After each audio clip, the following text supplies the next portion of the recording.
Welcome back to the Deep Dive. Today, we've got a stack of source material, and we're doing a bit of a forensic investigation, you can say. Yeah.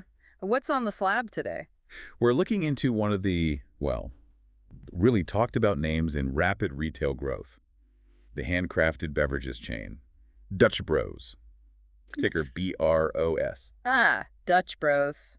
Definitely been making waves. Fast growth. Exactly. But, we're not just looking for any growth here. I mean, anyone can boost sales if they just throw enough money at the wall, right? It's true. Cheap growth isn't always good growth. What we're hunting for is that that really rare blend, the high, almost blistering growth, but paired with like real financial maturity. Okay, so positive cash generation. Yes, and this is absolutely critical minimal shareholder dilution. That's the sweet spot. Right, and finding that combo, well, that often separates the sort of speculative high flyers from the companies built to last, the long-term powerhouses. And the timing for this couldn't be more, well, urgent, really. Because of the stock price. Yeah, if you follow BROS, you know it's been on a wild ride. Yeah. The share price is down, what, a painful 30% in just the last month? Ouch. Yeah, that's steep. It really is. And that kind of sharp drop, it forces investors, to look past the hype. You got to dig into the fundamentals then. Definitely. And our sources, they lay out a pretty compelling case that something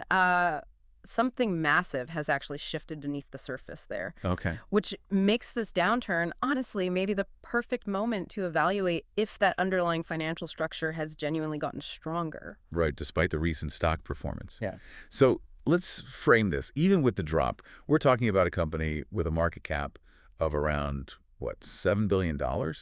Still significant. Absolutely. And for perspective, that stock has swung dramatically this year. The 52-week range is $7.49 on the low end, all the way up to $86.88. Wow. It's quite a range. Huge range. And right now it's kind of hovering around $51.53. Okay. So our mission today seems clear then. Yep. We're unpacking all this source material to really pinpoint the definitive tipping point, if there is one. Right. Did Dutch Bros actually manage to transition from being, promising but kind of high risk, definitely dilutive? Yeah, relying on selling shares. Into what we like to call a self-sustaining growth engine. Oh, yeah. Can they finally fund their own massive expansion plans? That's the question. Okay, so let's start with the basics, the brand itself. If you live out west or maybe in the Sun Belt, you probably know Dutch Bros pretty well. Right. They're all about those highly customized iced and blended coffees, yeah.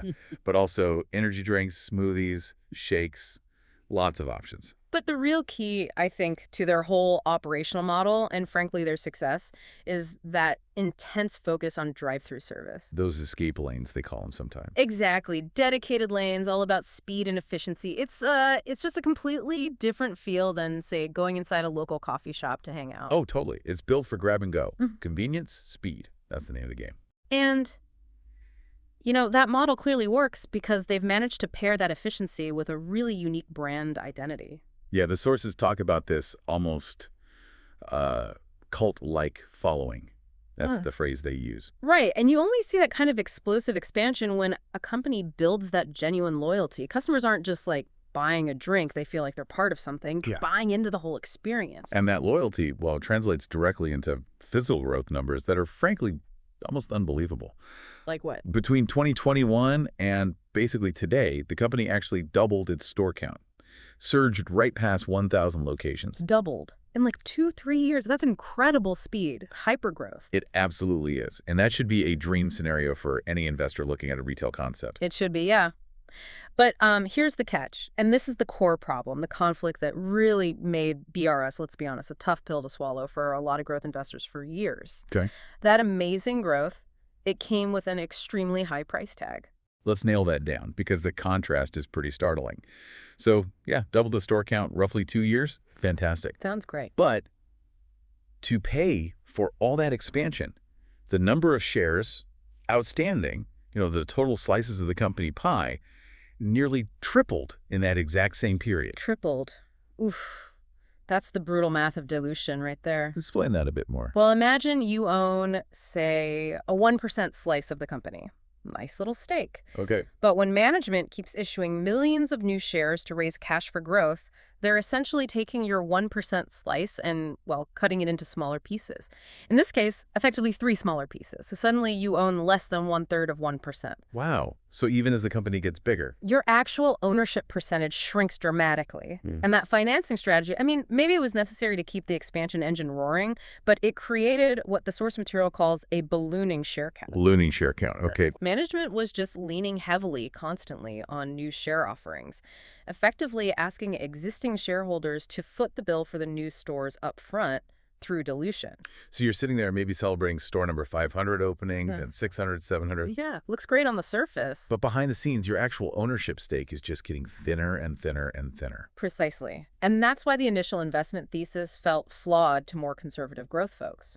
The potential returns from all that new store revenue, they were getting spread across so many more shares. Making it much harder for your individual share to actually grow in value, even if the company was succeeding operationally. Exactly right.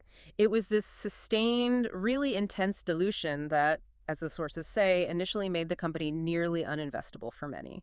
You were basically just betting that the incredible growth rate would always outpace the dilution rate. And that's a highly risky bet to make long term. Very risky. The big question hanging over them was always, could they ever break free from this expensive way of funding growth? Okay, let's get into this financial pivot then. Yeah. Because this is where the whole narrative seems to shift pretty dramatically. And frankly, here's where it gets really interesting. This is the core of it. The sources are pointing to a massive, really crucial tipping point. Happened sometime late in 2024. Right. And what happened? They finally hit that key financial inflection point, Yeah. the one we always look for in maturing growth companies. They started generating free cash flow consistently. FCF. Okay, that is structurally huge. Let's break that down for everyone listening. Free cash flow, FCF, it just means that the cash the company actually generates from its day-to-day business selling drinks, that's called cash from operations, or CFO. Okay, the money coming in from sales. Right. That amount became greater than the money they were spending on building new stuff, new stores, which is capital expenditures, or CapEx, CFO CapEx. Got it. More cash coming in from operations than going out to build new locations. Exactly. And the so what of that? It's just monumental for a company like this. It means the company is no longer like running on shareholder handouts or piling on debt just to finance its growth plans. It is now funding its really ambitious store count expansion in-house from its own profits. Okay, wow. Well, and that immediately addresses the number one risk, right? The thing that plagued the stock for years. absolutely. It directly mitigates that huge risk of massive ongoing shareholder dilution. It shows a level of operational maturity, frankly, that nobody could have credibly claimed Dutch Bros had just 2 years ago. It's a game changer for the investment case. So let's look at the specific numbers, the data points that actually prove this shift. We should focus on the trailing 12 months, the TTM figures. Since that period captures this tipping point. Yeah, the numbers are pretty compelling when you look at them. So despite still spending massively on expansion, which, they had to do to keep that hyper-growth promise, Right, they didn't slow down building. not at all. They generated $272 million in cash from operations, CFO. That's the engine running hot, just selling tons of those high-margin blended drinks. $272 million in from operations. Okay, and what went out? What did they spend to keep, the foot on the gas pedal for growth? The CapEx, the construction costs primarily, that totaled $200 million. Okay. And we know from the reports that money was spent to open, specifically 131 new locations during that same TTM period. So $272 million in, $200 million out for 131 new stores. You do the math. That leaves a net result, a surplus, of $73 million in pure free cash flow. $73 million. Left over. After they paid for building 131 brand new locations, this is the proof point. It confirms their individual stores, the unit economics, are excellent. They're strong enough not just to cover daily operating costs, but to internally bankroll the next wave of expansion. Okay, I have to, play devil's advocate for a second here. That FCF data, it's trailing 12 months. TTM can be volatile sometimes, right? Could just one bad quarter of sales or maybe, say, coffee bean prices spike, couldn't that immediately throw them back into a cash deficit, force them to go back to selling shares again? What are the sources saying about how reliable this FCF number really is? Is it fragile? That's a really important question. and a fair one. Yeah. The sources do emphasize that while, yeah, TTM data can be sensitive, this specific shift, this move to FCF positive, it wasn't apparently driven by just one lucky quarter or some kind of anomaly. Okay. It seems to be the result of like 2 years of sustained same-store sales growth, meaning older stores selling more and critically improved profit margins on their new stores. The newer locations aren't just opening fast, they're hitting profitability targets faster than the company even expected. Ah, so the new stores themselves are performing better quicker. Exactly. The sources suggest management has kind of unlocked this virtuous cycle. They open a new store, that store gets profitable pretty quickly, and the cash from that store immediately helps fund the next batch of locations. Right. So as long as those unit economics, the profitability of each store stay strong, this $73 million FCF isn't just a one-off, it acts more like a cushion, a buffer against minor bumps in the road, like commodity costs or a slightly slower quarter. So it's less of a tightrope walk now. Yeah, exactly. They've kind of built a safety net below them with that cash flow. So, okay, the risk hasn't vanished entirely, nothing ever does, but it's been drastically reduced by actual operational proof. That seems like a huge distinction from before. It absolutely is. Yeah. Think about it. 2 years ago, if one quarter disappointed, management was likely scrambling, looking at debt markets, or more likely, another share offering. Now, they have internal capital, that $73 million buffer, to help smooth over those bumps. And that is pretty much the definition of achieving financial stability, even while you're still pursuing really aggressive expansion, is the holy grail they were chasing. Okay, so knowing they've built this foundational internal cash generation engine, now we can look at their future growth ambitions with a bit more confidence, right? A confidence that, frankly, just wasn't justified before. Absolutely. The context is completely different now. And their near-term goal, it's still massive. But now, they plausibly have the cash generation to match the ambition. And the goal is? They plan to double their current store count again, aiming for a total of 2,029 locations by the year 2029. Wow, double again by 2029. That's just 5 years away. Still incredibly aggressive growth. It is. Sustained aggressive growth, but now funded internally. And that 2029 target, as ambitious as it is, it's really just a pit stop, isn't it? According to the company's long-term view, what they think their total addressable market, or TAM, is. Yeah, the long-term vision laid out in the source material is pretty breathtaking, honestly. They're talking about 7,000 plus stores nationwide.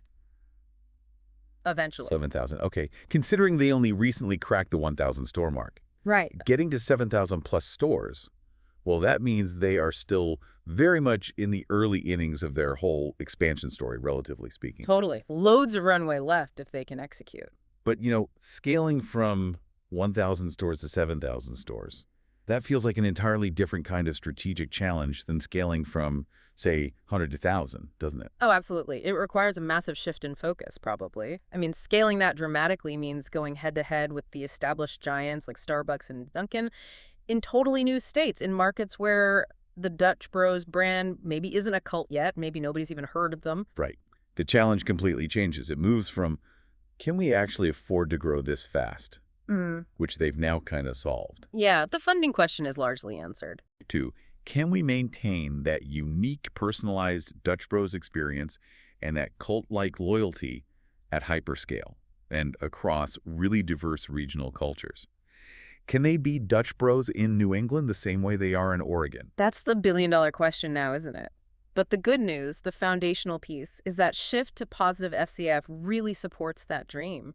They aren't just selling sugary drinks anymore. They are effectively creating these self-funding cash generation machines with every new drive-thru they open. It's like a factory that manufactures cash. Which then builds more factories. Yeah. Exactly. It's a powerful model once it gets going. So, shifting to valuation then. Yeah. What does this newfound stability, this internal funding, actually mean for how the market might value the company? We mentioned the stock volatility, but if we try to look past the daily noise, what does this internal strength suggest about the current price? Well, if you look at their current valuation, even after that recent 30% drop, remember, Dutch Bros is trading at around 35 times its cash from operations. Price to CFO of 35. 35 times CFO. Is that high? Low? Average? For a company that has just proven it can grow its physical footprint by 20%, 30% a year, and now, crucially, fund that growth internally, 35 times CFO actually looks pretty reasonable. It offers, potentially immense upside if they keep executing. Because the growth is now paid for. Essentially, yeah. In the world of high-growth retail, once you prove your store economics are strong enough to achieve self-funding status, that kind of multiple, like 35x CFO, becomes highly appealing. It suggests the market is still valuing them more for their long growth runway ahead. Right. But now, critically, that runway is paved with their own success, their own cash flow, not with repeated shareholder dilution. That's the key difference. Okay, so let's try and wrap this up. The key takeaway for you listening. Dutch Bros, well, it was always this high-growth brand, right? Yeah. Had that signature, almost cult-like following we talked about. Yep, the demand was always there. The major risk, though, the potential fatal flaw, was always that massive, relentless dilution required to fund the equally relentless expansion. Constantly selling shares, shrinking existing owner stakes. But now, thanks to strong operational execution, getting those stores profitable faster and hitting that critical inflection point late in 2024, they seem to present that rare case. High growth, successfully blended with self-sustaining cash creation. And that $73 million in free cash flow is the proof, generated while still pushing those aggressive expansion goals. They basically solved their biggest problem, the dilution problem. It really seems like they did. And this transition, it's powerful. It really validates the whole aggressive strategy they pursued. But let's look ahead again towards that really long-term vision. The 7,000 stores. Exactly. Given they've successfully made the shift to funding growth in-house, and they have those ambitious targets, 2,029 stores by 2029, and ultimately that 7,000 plus total addressable market, they can't just rely solely on opening new doors anymore, can they? What do you mean? Well, they need consistency at scale. So maybe we should consider a deeper question now as they push dramatically into completely new territory. What specific strategic element is it going to be mastering the continued operational efficiency, making sure every new store rollout is perfect?